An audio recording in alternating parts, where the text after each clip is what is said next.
My name is Sophie Bourdreau. I'm 31 years old. I am from Quebec, more precisely Gatineau. I'm a proud mom of a 1-year-old boy named Massimo. And I'm a very passionate individual. I work in hospitality. I love to work. It actually is my hobby. People might say I'm a workaholic, but I'm just really in love with my job. And yeah, so for the past year, I've been raising a little boy at home. My husband is actually the at-home person. So I've returned back to work when he was 5 months old. So my husband took over the mom role. So it has been quite a challenge this past year to figure who I was and juggle my work-life balance and learn how to not bring work at home and not bring home at work. So it has been a very challenging year for me, but it definitely has forced me to do a lot of reflection on my priorities in life, who I am and where I want to be, and definitely realize how blessed I am to live in Canada, have a great job, and be a woman. I think it's probably the best years to be a woman, because I feel that everybody is so alert and there's a big movement going on. So I definitely feel a lot of pride to be part of that group. Awesome. My husband is Italian and he's the oldest of 4. So I feel like he versus me, I'm a single child. Well, from a second marriage, so I have 2 older half brothers, but they are 20 years older than me. So I like to say that I'm a unique child. And I don't know, I feel that I was kind of in a place where my career was doing very well, and I was kind of like in the peak of the career. Obviously, my pregnancy wasn't planned, so it was a little bit of a surprise for us, and I had accepted a role as DOSM, Director of Sales Marketing, at the DoubleTree. So I feel that, based on the fact that I had started a new job and that I was really thriving in my career, that and also with our backgrounds, he's really a family guy, oldest of 4, so he kind of has that paternal, we call him the mom, so he has a kind of a maternal instinct, plus he works for the federal government, so financially it made sense for us. And yeah, we took the decision that I was going to go back to work and that he was going to take on a 5-month-old baby. He is so phenomenal. Like, every lady should be jealous of me, because I literally have the best husband ever. He is priceless with my son. He's so emotional and looks after his needs. Like it's honestly, Bernice, it's amazing to see. Yeah, the biggest lesson is that expect the unexpected. And every time you think something's going good, it could not go good the next day. There's so many different phases. Fun. I must say though that it was very challenging for me going back to work after 5 months. The detachment with your child, it's crazy to say, but I felt a little empty, going to work and leaving my baby at home. And the first days I was coming back home, crying and all emotional, but I feel like there was somewhat of a little disconnect, between me and my kid, but obviously working on that with my husband and taking more time out of my day to actually FaceTime them, and going to eat at home for lunch more often, taking my breaks. So that's actually helping me through regaining kind of that bond with them. When I was 14 years old, I got diagnosed with a kidney disease. So out of the blue, I started urinating blood, but looked like coffee, like cranberry juice blood. And that actually did not stop for another 14 years of my life.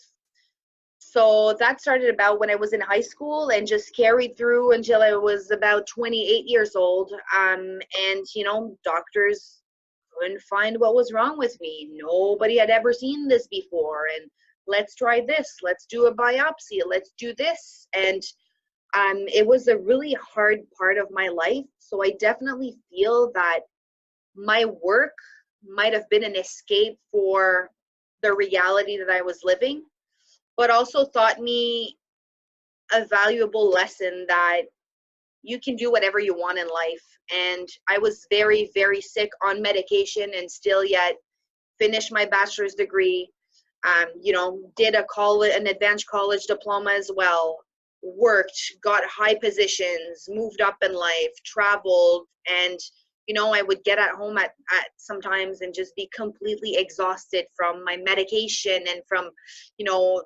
just losing that much blood and all that stuff. But I was still, pushing through and never took a break. And, so that's something about me that I wanted to share as well, because I feel that although this was really a bad situation that happened in my life, but I really turned it into a positive, and I never let that affect the future or where I wanted to be. Doctor said that I might grow out of it. It seemed like my kidney was like a hyperactive kidney, wasn't doing his job properly or try to do it too quickly. So blood, protein, and actually quite big blood clots at times, like the size of a 25 cent, the size of a quarter would like come out. And although I was never, the pain wasn't like, it wasn't a physical pain where like, oh, my back was hurting or I was hurting. It was more mental and just exhaustion, exhaustion of not knowing, at one point in my life, am I going to have to be on dialysis? Am I going to, be able to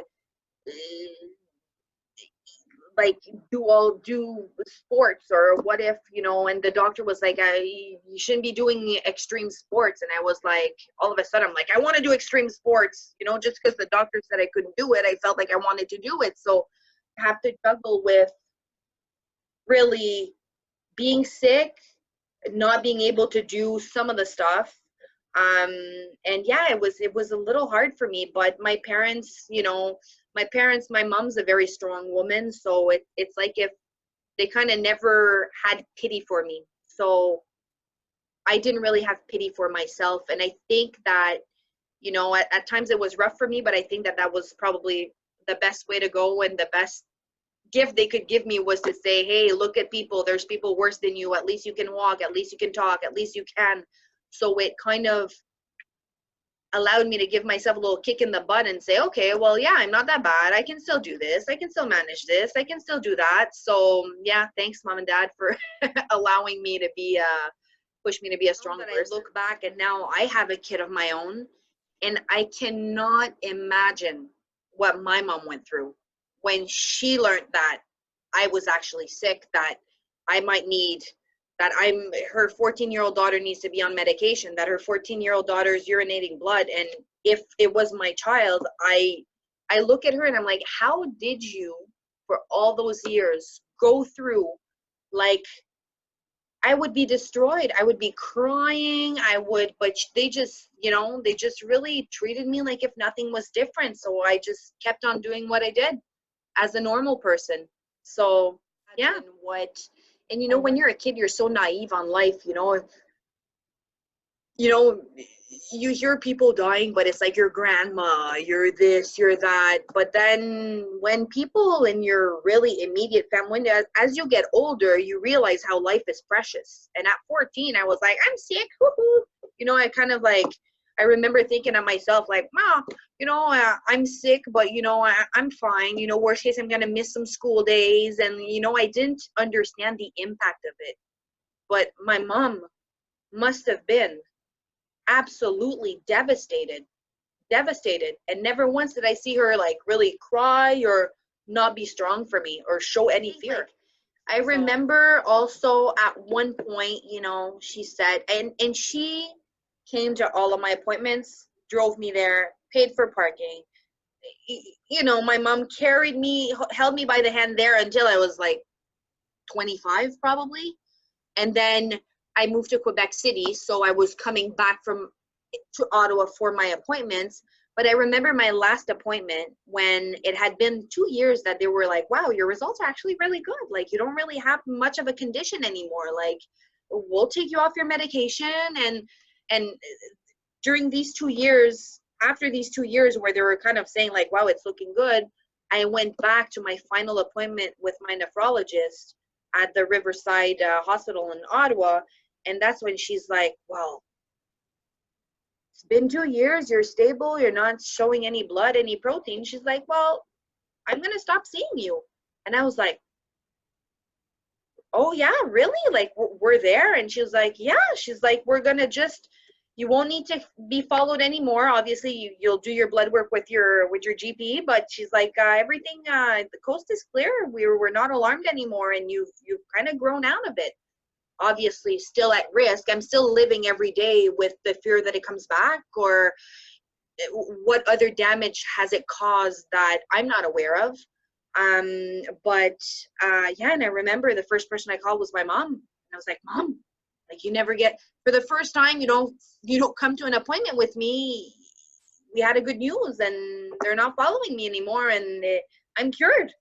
And it was like just so much joy, and we're kind of like, it's like if she knew, though. She was like, I knew all these years not to stress, because I kind of felt like you were going to grow out of it. So yeah, it was actually a really, really, really good feeling.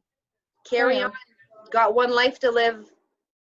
Get the most of it. And, you know, the thing, looking back, and, you know, like, your 20s are the best years. You know, you don't really know what life is yet. You don't have really kids yet. You're out of high school. You still get to, you know, work a little bit, still live at mom and pop's house. So the 20s were the best years, and I'm happy that they didn't huddle me and didn't make me feel different. So I was able to actually live fully the best, probably, period of my life. So thanks, Mom. I realize now, going through my first year with baby, that, like I was telling you, that finding time to regain your energy and to give back, and to, it really puts another perspective on your life, and to prioritize. And, you know, I still struggle to this day with my work-life balance, but I'm trying to enjoy more the moments that I have with my family, and the spare time that I have outside of work, to actually, you know, live life and stay young of heart. So definitely something important. Age is just a number in the end, right? So